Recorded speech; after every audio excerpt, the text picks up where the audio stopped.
देखिए, आज हम इस वीडियो में जानेंगे भारतीय राष्ट्रीय कांग्रेस के बारे में। भारतीय राष्ट्रीय कांग्रेस का स्थापना किसने किया था और इसे भारतीय राष्ट्रीय कांग्रेस को पहले भारतीय राष्ट्रीय संघ कहा गया था। तो इसका भारतीय राष्ट्रीय कांग्रेस का नामकरण किसने किया था, तो आज हम इसे पूरा डिटेल में आज हम लोग इसके बारे में समझेंगे। देखिए, जो अपना भारतीय राष्ट्रीय कांग्रेस का स्थापना हुआ था, उस स्थापना हुआ था 28 दिसंबर 1885 को। 28 दिसंबर 1885 को ये हुआ था भारतीय राष्ट्रीय कांग्रेस का स्थापना। इसका जो संस्थापक थे, वो संस्थापक का नाम था एलन ऑक्टेवियन ह्यूम्स, लेकिन इन्हें हम A.O. ह्यूम्स भी कहते हैं क्योंकि ये स्कॉटलैंड के थे। क्या थे? यहाँ कहाँ के थे? स्कॉटलैंड के ये थे और इन्हें हम A.O. ह्यूम्स कहते हैं। ये संस्थापक थे, जो भारतीय राष्ट्रीय कांग्रेस का ये ही संस्थापक थे। तो इस तरीके से अगर आपका क्वेश्चन आए तो आप लोग इसे कर लेना। इसका जो स्थान था, जो पहली बार कहाँ पे इसका अधिवेशन हुआ था, तो आज हम अधिवेशन के बारे में भी पढ़ेंगे। तो इसका जो अधिवेशन हुआ था वो बम्बई में हुआ था। मुंबई ना कह के उसे बम्बई पहले कहा जाता था। तो यहाँ कहाँ हुआ था? बम्बई में हुआ था। बम्बई के गोकुल दास तेजपाल संस्कृत विश्वविद्यालय में हुआ था। ये आपको ध्यान में रहे कि गोकुल दास तेजपाल संस्कृत विद्यालय में ये हुआ था। जो पहला अधिवेशन यही बम्बई में हुआ था और इस अधिवेशन के बारे में भी आप लोगों को मैं बताऊंगी। यहाँ पे आप लोग समझ लीजिए, उस समय जो अपने भारत के वायसराय थे, क्योंकि 1858 में, 1858 से पहले यानी 1857 में जो क्रांति हुई थी, उस क्रांति में अपने भारत में गवर्नर रखे, मतलब कि गवर्नर जनरल रखे जाते थे। लेकिन बाद में जैसे ही महारानी आई, महारानी ने ये घोषित कर दिया कि अब जितने भी बनाए जाएंगे उसके स्थान पे वायसराय बनाए जाएंगे। तो उस समय जो भारत का वायसराय था उसका नाम था लॉर्ड डफरिन। क्या नाम था? Lord Dufferin. इस डफरिन को भारत का वायसराय बनाया गया था। इसके ही नेतृत्व में ये सब काम हो रहे थे। इसने क्या बोला था ये भी आपको बताऊंगी।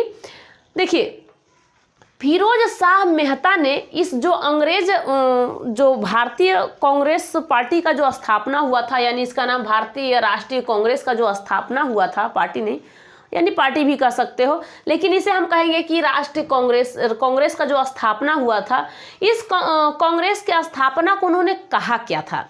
तो फिरोज शाह मेहता ने कांग्रेस की आवाज इसे नहीं कही थी। इन्होंने कहा था कि जनता की आवाज नहीं है, ये किसका आवाज है? ये देखो, जो कांग्रेस की आवाज है ये जनता की आवाज नहीं है। किसने कहा था? फिरोज शाह मेहता ने कहा था कि जो ये कांग्रेस की आवाज है, जो ये बोल रहा है, ये जनता की आवाज नहीं है, ये तो अंग्रेज इससे बुलवाते हैं और ये बोलता है, जो भी ये बोलता है। जो कांग्रेस का स्थापना हुआ है, इसमें भाई कौन थे? ये जो अंग्रेज थे, अपने खुद के लिए एक पार्टी बनाया था। इसका कहना था कि जब हम एक भारतीय राष्ट्रीय कांग्रेस का स्थापना कर देंगे, हम बना देंगे, तो जो भी जिसका जनता का जो भी प्रॉब्लम होगा, कुछ भी, तो ये अपने कांग्रेस पार्टी के जो भी सदस्य होंगे, इनसे जो अध्यक्ष होंगे उनसे कहा जाएगा। इसका अधिवेशन बुलाया जाएगा, उस अधिवेशन में बैठा जाएगा, अधिवेशन के अध्यक्ष चुने जाएंगे और उसमें जितने भी लोगों का प्रॉब्लम होगा वो जाके बताएगा उस अध्यक्ष से, और अध्यक्ष उस किसे बताएगा? वायसराय से बताएगा। और वायसराय आके हम लोगों से जो भी कहेगा, हम उसका कुछ भी निर्णय निकालेंगे, या भी हमारे अंडर में रहेगा, हमारे अंडर में काम करेगा। हमारे अंडर में क्या करेगा? काम करेगा। लेकिन इसी बात को इन्होंने कहा था, फिरोज शाह मेहता ने कहा था कि जो कांग्रेस की आवाज़ है ना, ये सिर्फ कांग्रेस की, ये यानी कांग्रेस का जो जनता है उसकी आवाज़ नहीं है। ये तो स्वयं ये बोलता है कौन? अंग्रेज बोल रहा है। सिर्फ कांग्रेस बैठाया गया है हम लोगों के लिए, लेकिन ये बोलता कौन है? अंग्रेज बोलते हैं। ये किसने कहा था? फिरोज शाह मेहता। ये आपको ध्यान में रहना चाहिए। अब यहाँ पे इसका पहला जो नाम था, इस भारतीय राष्ट्रीय कांग्रेस का जो पहले नाम रखा गया था, इसका नाम था भारतीय राष्ट्रीय संघ। इसका नाम क्या था? भारतीय राष्ट्रीय संघ। लेकिन जैसे ही दादा भाई नौरोजी आते हैं, इसका नामकरण कर देते हैं, और इसका जब नामकरण करते हैं तब भारतीय राष्ट्रीय कांग्रेस इसका नाम रख देते हैं, भारतीय राष्ट्रीय कांग्रेस इसका नाम रख देते हैं। कौन? दादा भाई नौरोजी ने इसका नाम भारतीय राष्ट्रीय कांग्रेस का नाम रख दिया, यानी कि इसका नामकरण इन्होंने कर दिया था। इससे पहले यह भारतीय राष्ट्रीय संघ था।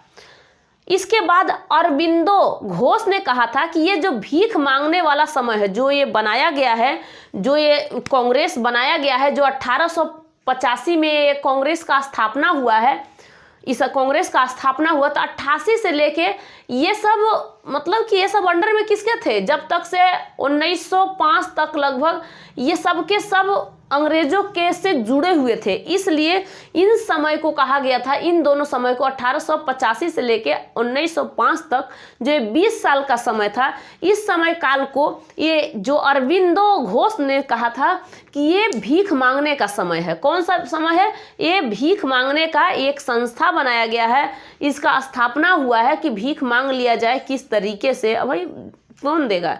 जनता देगा। तो भीख मांगने का ये समय बनाया गया है, ये भीख मांगने का समय बनाया गया है, इसको अरबिंदो घोष ने कहा था। ठीक है, लेकिन इसी का जो कांग्रेस, भारतीय राष्ट्रीय कांग्रेस का जो स्थापना हुआ था, इसको जो वायसराय था जिसका नाम था डफरिन, इस डफरिन ने क्या कहा था? डफरिन ने कहा था कि ये सूक्ष्मदर्शी अल्पसंख्यकों की संस्था है। कैसी है? सूक्ष्मदर्शी अल्पसंख्यकों की ये संख्या है। अल्पसंख्यक मतलब आप जानते हो कि उसका ये जितने भी जनता में जैसे भी लोग हैं, इन लोगों के लिए एक संस्था बनाया गया है कि जिससे किसी चीज़ का भी पता चलेगा। ठीक है, लेकिन गांधी जी ने क्या कहा था? गांधी जी जब ये सारे कांड हो गए, कब स्थापना हुआ था? 1885 में। 1885 से लेकर 1847 में गांधी जी ने कह दिया था, 1847 में गांधी जी ने कहा था कि इन अंग्रेजों को ये कांग्रेस का समाप्त हो जाना चाहिए। कांग्रेस अब क्या होना चाहिए? गांधी जी ने कहा कांग्रेस को समाप्त कर दिया जाना चाहिए।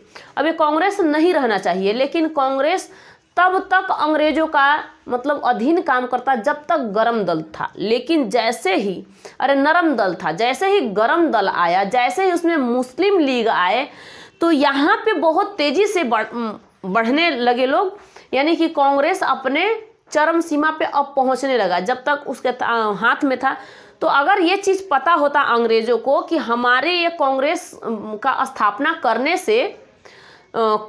स्थापना करने से हमें ही घाटा होने वाला है, तो ऐसा स्थापना करता ही नहीं।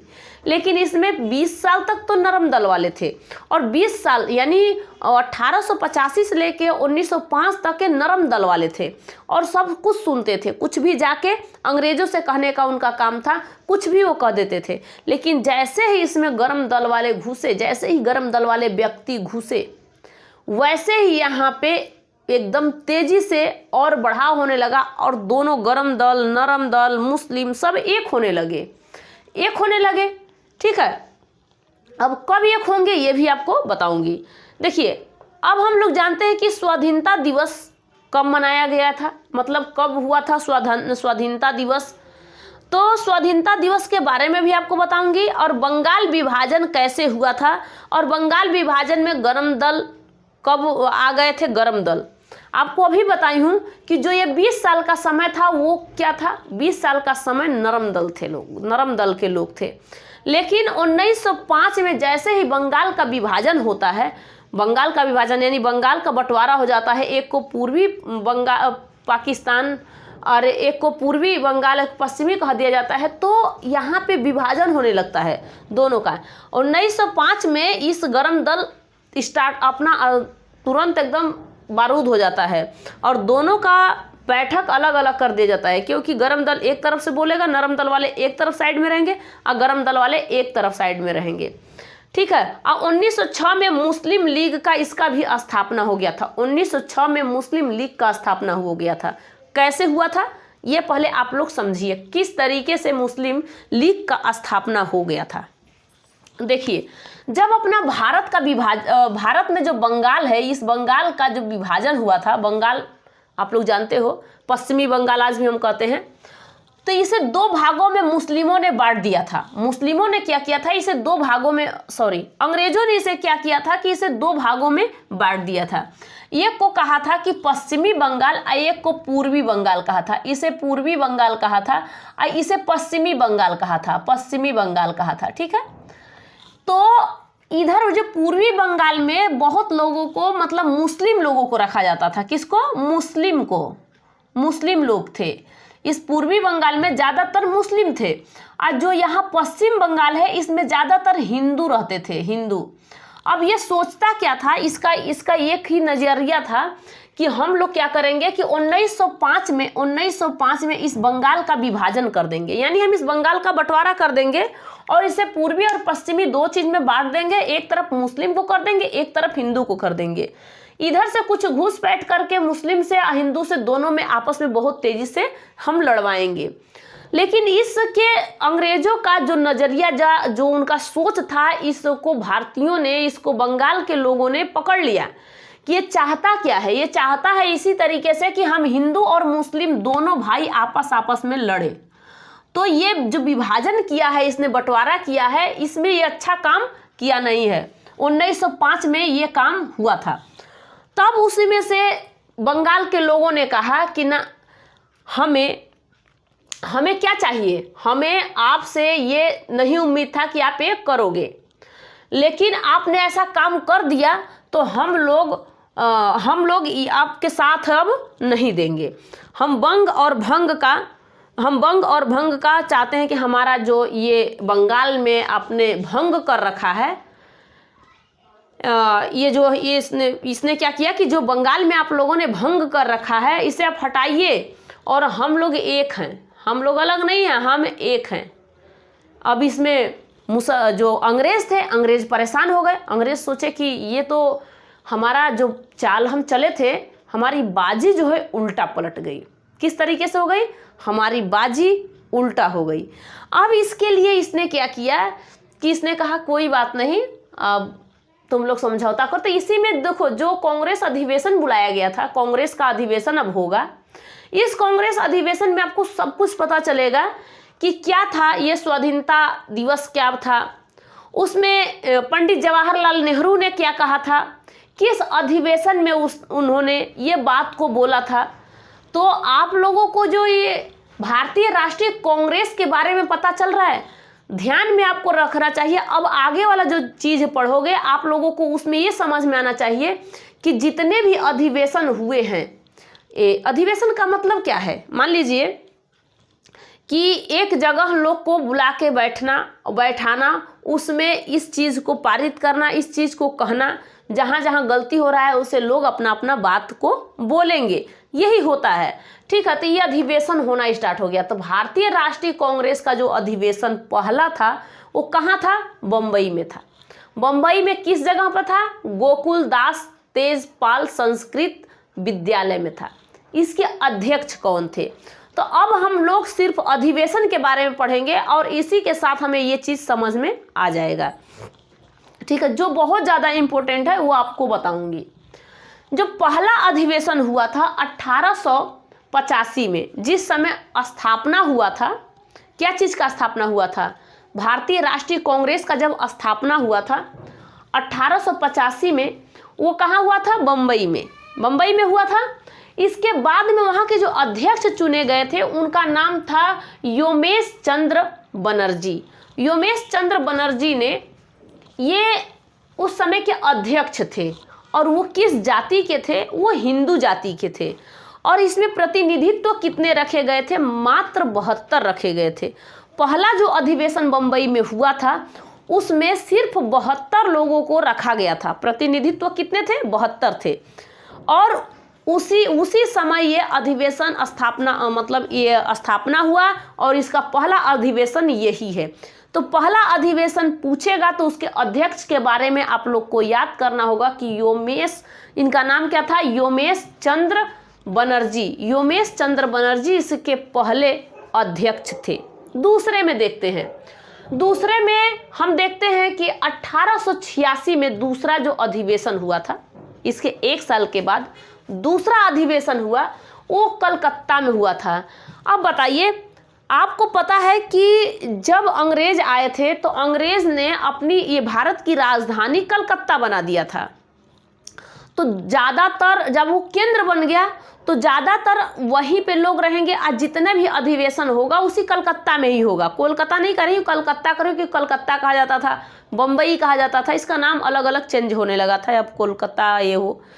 तो इस अधिवेशन में जो अधिवेशन हुआ था ज़्यादातर कलकत्ता में हुआ था, क्योंकि केंद्र ही कलकत्ता था। भारत का जो केंद्र होता है, जो राजधानी थी वो कलकत्ता ही थी। अब बताइए कि जो पहला अधिवेशन हुआ था वो बम्बई में हुआ था, उसमें योमेश चंद्र बनर्जी थे और उसमें वो हिंदू जाति के थे। अब यहाँ पे आपको जाति के बारे में ध्यान देना होगा। क्यों जाति के बारे में ध्यान देना होगा?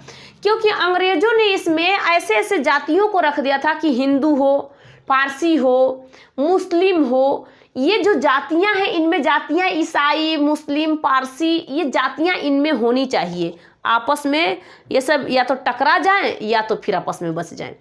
तो कोई अंग्रेज नहीं था। अंग्रेज क्या, ये जनता पार्टी अपना ही बनाया जा रहा था, कांग्रेस पार्टी बनाया जा रहा था। ठीक है। अब यहाँ पे 1886 में जो कलकत्ता में जो अधिवेशन हुआ था उसका जो दादा भाई नौरोजी थे, ये थे इसके अध्यक्ष। कौन थे? दादा भाई नौरोजी ने। इन्होंने ही क्या कहा था? इन्होंने ही भारतीय राष्ट्रीय कांग्रेस कहा था। पहले भारतीय राष्ट्रीय संघ था, लेकिन दादा भाई नौरोजी ने इसे क्या कहा था? भारतीय राष्ट्रीय कांग्रेस। अब ये इनकी जो जाति थी, यानी कि ये पारसी थे। कौन से थे? ये पारसी थे। अब देखते हैं हम तीसरा। 1887 में मद्रास में एक अधिवेशन हुआ था। कांग्रेस अधिवेशन जो तीसरा हुआ था वो मद्रास में हुआ था 1887 में। इसको बदरुद्दीन तैयब ने इसे किया था और ये मुस्लिम थे। कौन से जाति के थे?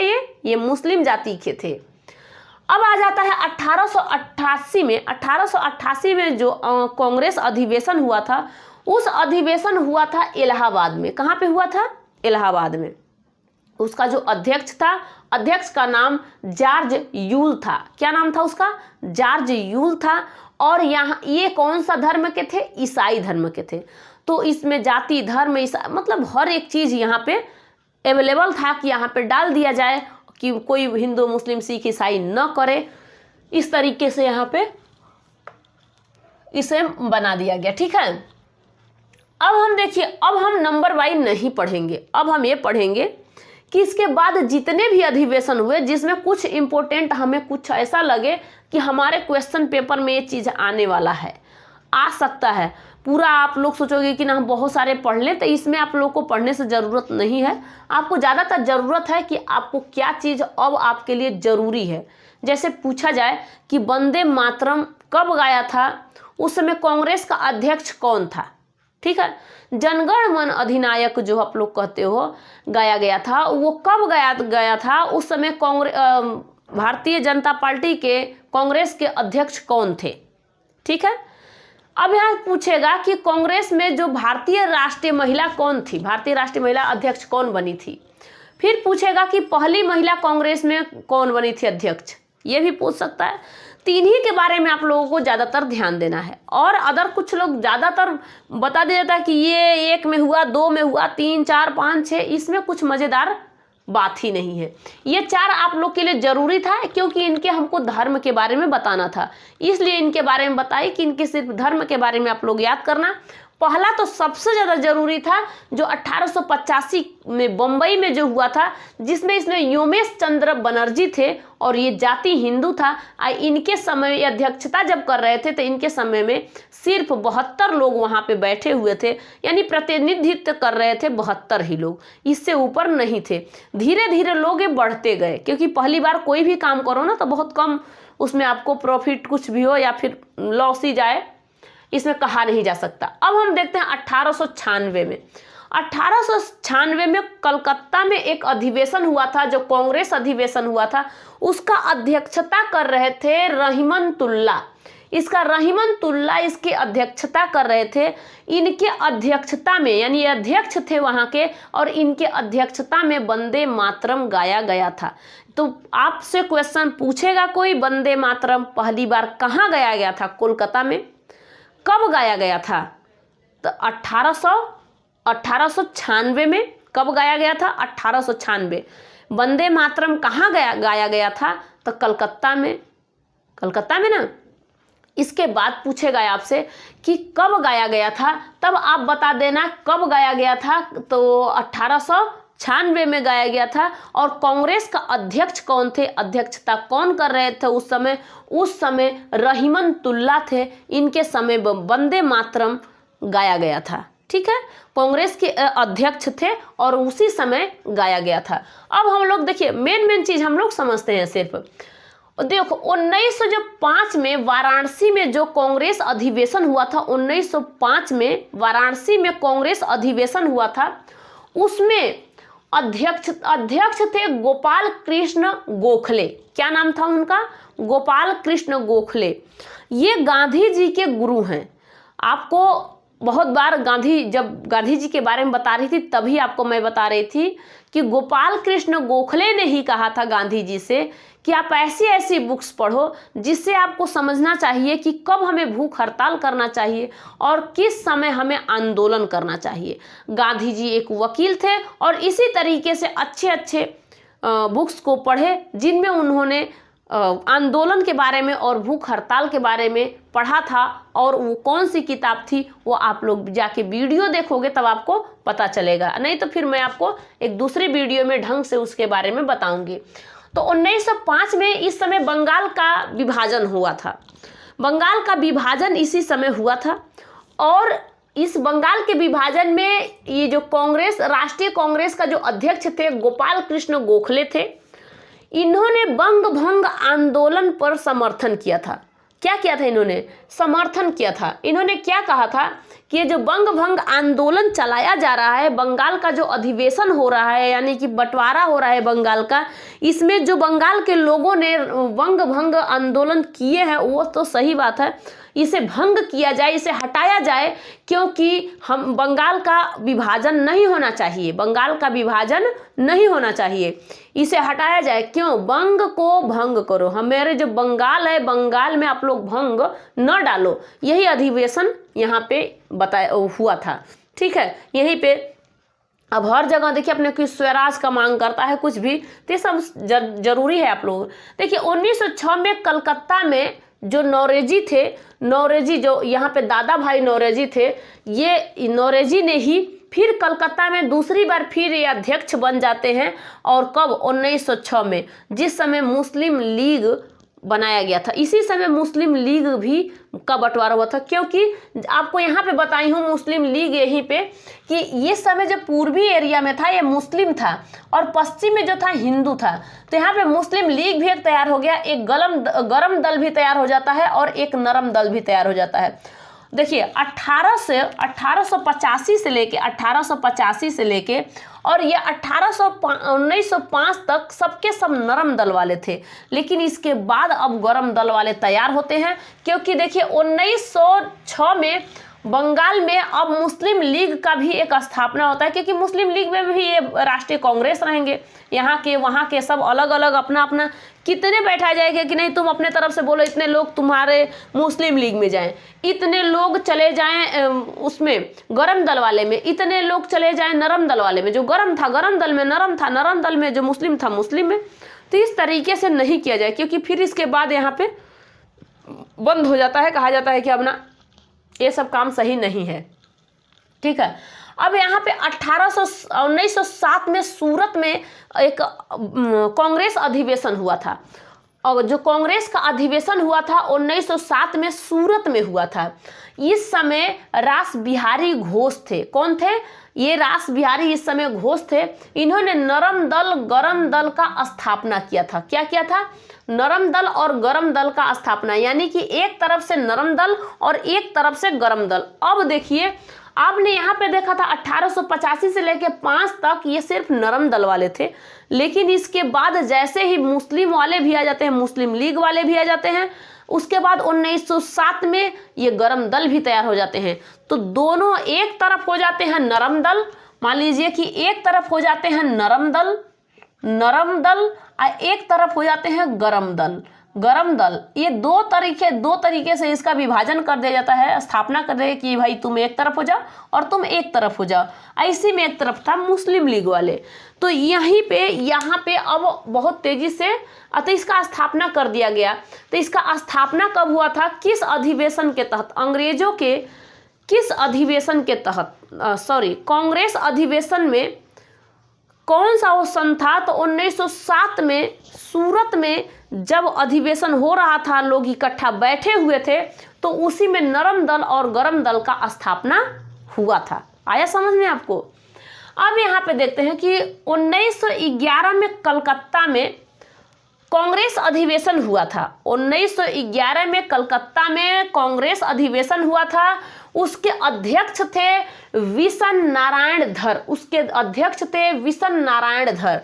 इनके समय में जो 1911 में पहली बार कलकत्ता में इसी जनगण मन अधिनायक जय हे को गाया गया था। देखिए, वंदे मातरम को कब गाया गया था, 1896 में, और कहाँ पे, कलकत्ता में। और किसके अध्यक्षता में, अंग्रेज का कौन सा वो अध्यक्ष था, रहीमतुल्ला। कौन थे, रहीमतुल्ला। इनके समय वंदे मातरम गाया गया था। लेकिन वहीं पे ये 1911 में कलकत्ते में ही, दोनों देखो कलकत्ता में है क्योंकि कलकत्ता को ही केंद्र बनाया गया था, तो कलकत्ता में ही गाया गया था जनगण मन अधिनायक जय हे। लेकिन यहाँ पे जो राष्ट्रीय कांग्रेस है, भारतीय राष्ट्रीय कांग्रेस का जो अध्यक्षता कर रहे थे वो थे विशन नारायण धर ने यहाँ पे अध्यक्षता कर रहे थे कांग्रेस का। अब यहीं पे जनगण मन अधिनायक जय हे को गाया गया था 1911 में। तो ये आपको 1911 वाला पता चला।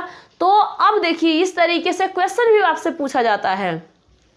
अब आपको पता है कि जनगण मन अधिनायक जय हे किसने लिखा था, रविंद्रनाथ टैगोर ने लिखा था, ठीक है, ये तो आपको पता ही है।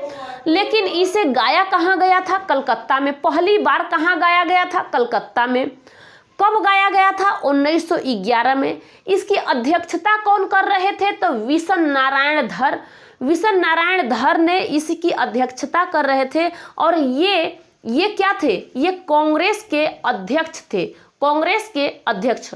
तो ये जब इस अधिवेशन में ये कांग्रेस के अध्यक्ष थे। 1911 में कांग्रेस के अध्यक्ष कौन थे, तो यही विशन नारायण धर थे। और इन्हीं के समय में जनगण मन अधिनायक जय हे गाया गया था, और 1911 में और कलकत्ता में गाया गया था। इसको लिखने वाले रविंद्रनाथ टैगोर थे। इसको गाने में समय 52 सेकेंड लगता है, ये आप लोग को पूरा फुल पता होगा।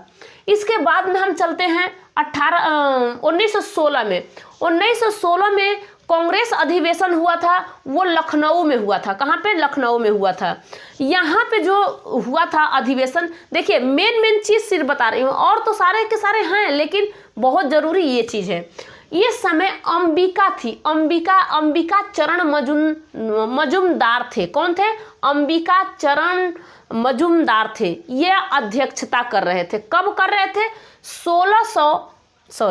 1916 में जो कांग्रेस के अध्यक्ष थे उनका नाम था अंबिका चरण मजुमदार थे।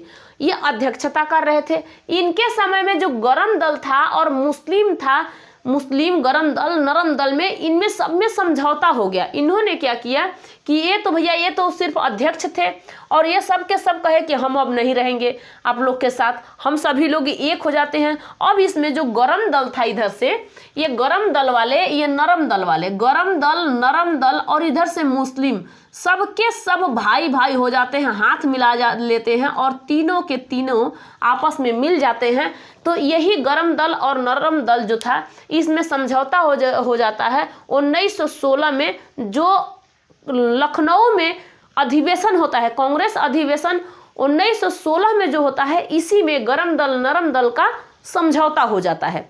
आपको ये चीज पता चल गया। इसके बाद देखिए 1917 में कलकत्ता में ही एक कांग्रेस अधिवेशन होता है। 1917 में कलकत्ता में एक कांग्रेस अधिवेशन होता है। इनमें एनी वेसेंट ये थी, ये कांग्रेस का प्रथम महिला थी, भारतीय महिला नहीं, ये क्या थी, प्रथम महिला थी। तो कब थी? 1917 में जब कलकत्ता अधिवेशन हुआ था, तो उस अधिवेशन में अध्यक्षता कर रही थी, कलकत्ता में अध्यक्षता कर रही थी एनी बेसेंट। और ये क्या थी? Annie Besant. अब ये पूछ दिया कि कलकत्ता अधिवेशन जब हुआ था 1917 में, तो उस समय वो महिला कौन सी थी? उस महिला का नाम क्या था? तो एनी बेसेंट थी। लेकिन ये पूछा था कि प्रथम महिला कांग्रेस की अध्यक्ष कौन थी, तब आप एनी बेसेंट बता देना। यानी कि हर एक तरह से किसी तरीके से आपसे पूछ सकता है क्वेश्चन, तो आप लोग इस तरीके से आंसर दे सकते हो।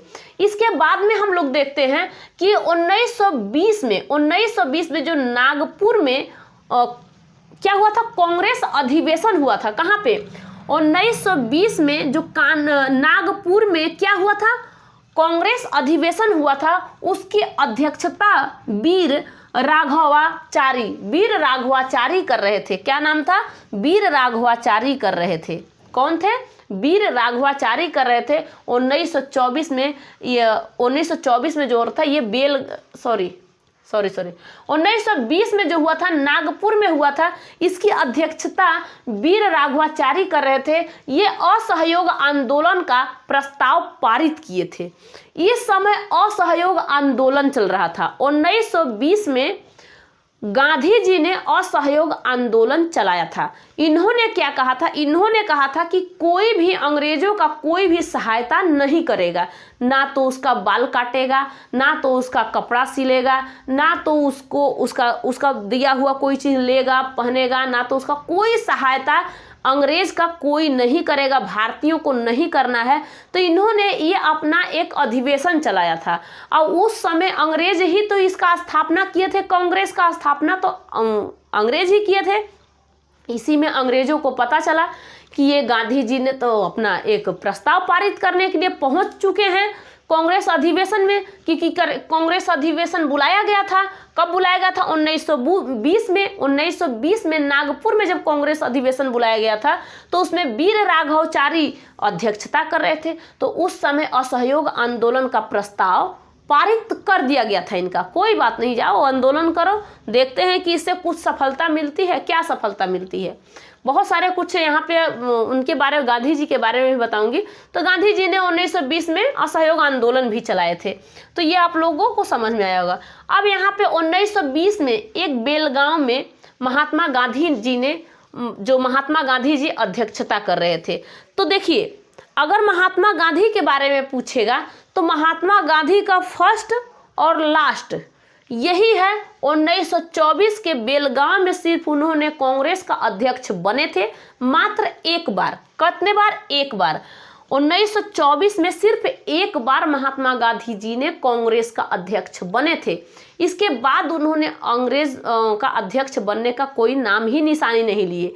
ठीक है, तो कोई अगर पूछे कि महात्मा गांधी जी ने कितने बार कांग्रेस अधिवेशन में भाग लिए या फिर अध्यक्ष थे, तो मात्र एक बार थे। वो एक ही बार थे।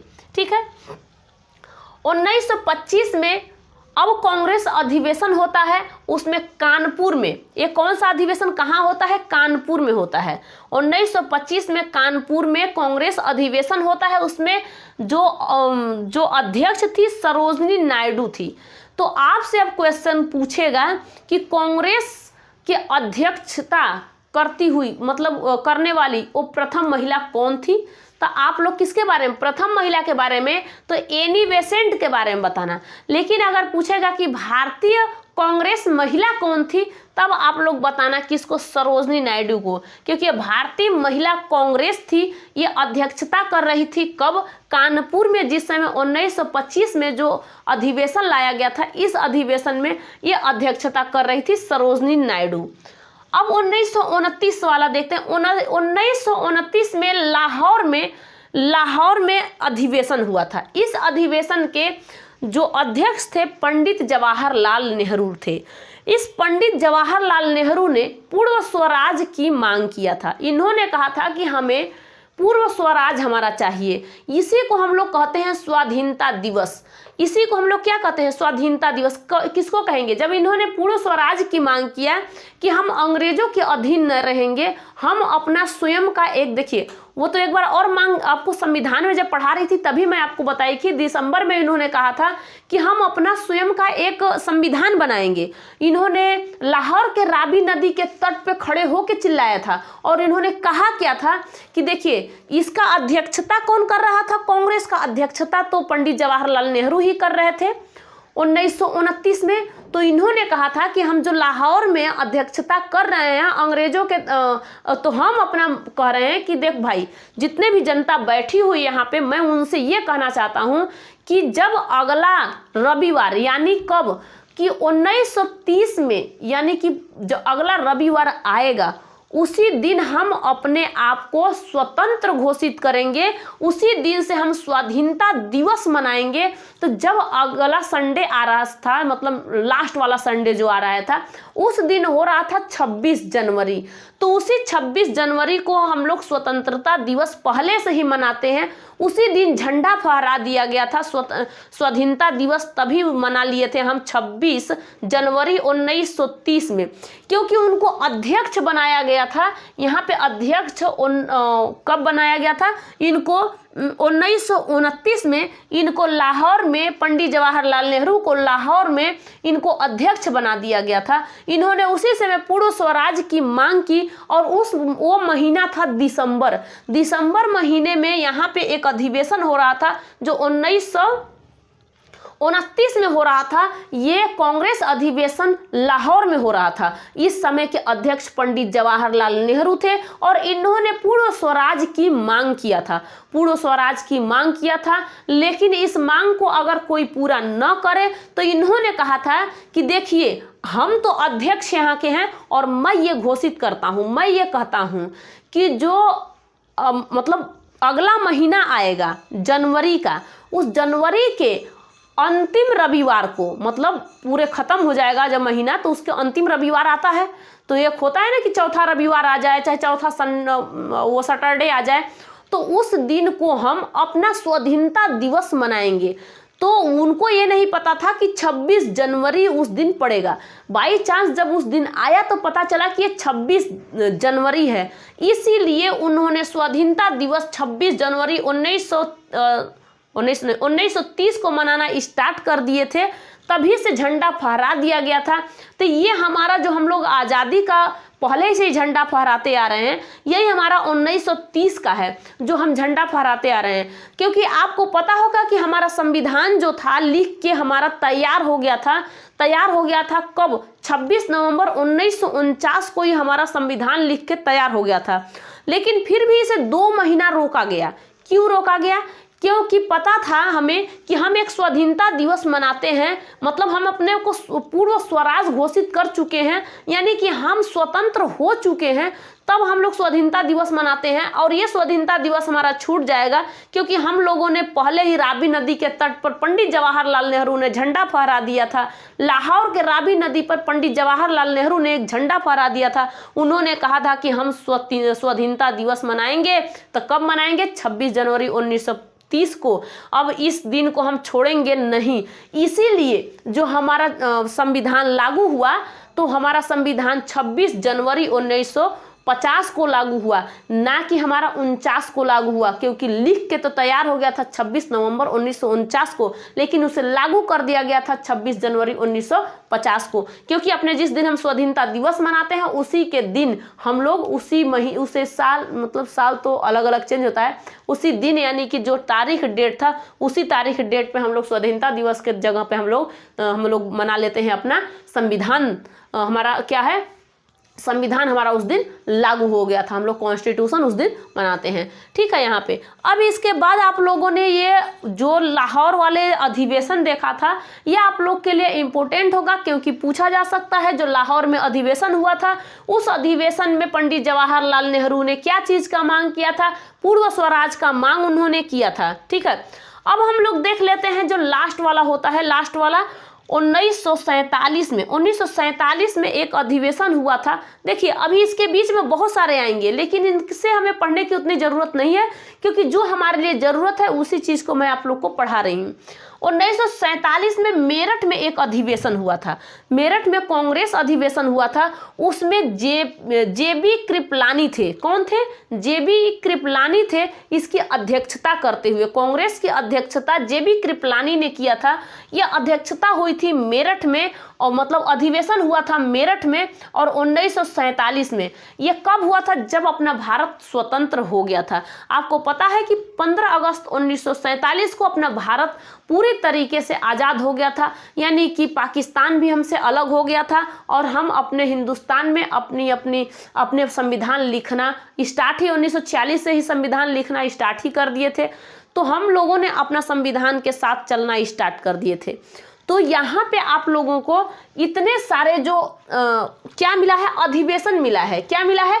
कांग्रेस अधिवेशन जो हुआ है 1885, 1886, 1887, 1888, 1896, 1905, 1906, 1907, 1911, 1916, 1917, 1920, 1924, 1925, 1929, 1947, ये जितने अधिवेशन हुए हैं इनको मात्र आप लोग एक बार जरूर लिख लेना, क्योंकि 1985 में जो अधिवेशन, पहला अधिवेशन हुआ था बंबई में हुआ था, 1986 में अधिवेशन कलकत्ता में हुआ था, 1987 में अधिवेशन मद्रास में हुआ था, 1988 में इलाहाबाद में अधिवेशन हुआ था, 1996 में कलकत्ता में अधिवेशन हुआ था, 1905 में वाराणसी में अधिवेशन हुआ था, 1906 में फिर कलकत्ता में हुआ था, 1907 में सूरत में हुआ था, 1911 में कलकत्ता में, 1916 में लखनऊ में, 1917 में कलकत्ता में, 1920 में नागपुर में, 1924 में बेलगाम में, 1925 में कानपुर में, 1929 में लाहौर में, 1947 में मेरठ में अधिवेशन हुआ था।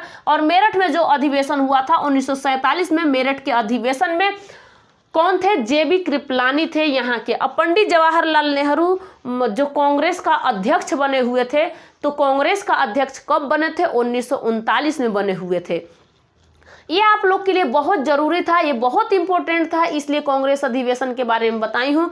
इसी तरीके से बंगाल का जो विभाजन हुआ था, बंगाल के विभाजन के बारे में भी आप लोगों को कुछ कुछ जानकारी तो हो ही गया होगा, क्योंकि जिस समय बंगाल का विभाजन हुआ था अंग्रेजों ने क्या सोच के इनका विभाजन किया था? क्या चाहते थे? वो चाहते थे कि इन दोनों को लड़ा दिया जाए, इन दोनों को लड़ा दिया जाए, लेकिन ये दोनों बहुत चालाक निकले। बंगाल में लोग अपने आप को बहुत चालाक मान लिए और अपने आप को बचाने के लिए उनको पता था कि जब हमारा बंटवारा कर दिया तो एक साथ में बंटवारा नहीं किया है, मुस्लिम को अलग कर दिया और इसके बाद जब मुस्लिम अलग हो गए, हिंदू अलग हो गए, तो ये अलग अलग कर दिया, तो हम लोग क्या करते हैं? हम इससे युद्ध नहीं करेंगे। तो यहाँ तक आप लोगों को पूरा पता चल गया होगा। इसके बाद में जो नेक्स्ट वीडियो में आप लोगों को इसके बाद में जो इतिहास लाऊंगी उसमें आप लोगों को और अच्छा से जो क्रांति के बारे में है, तो क्रांति दिवस, इन सबों के बारे में आपको बताऊंगी। नेक्स्ट वीडियो में मिलूंगी, तब तक के लिए जय हिंद, थैंक यू।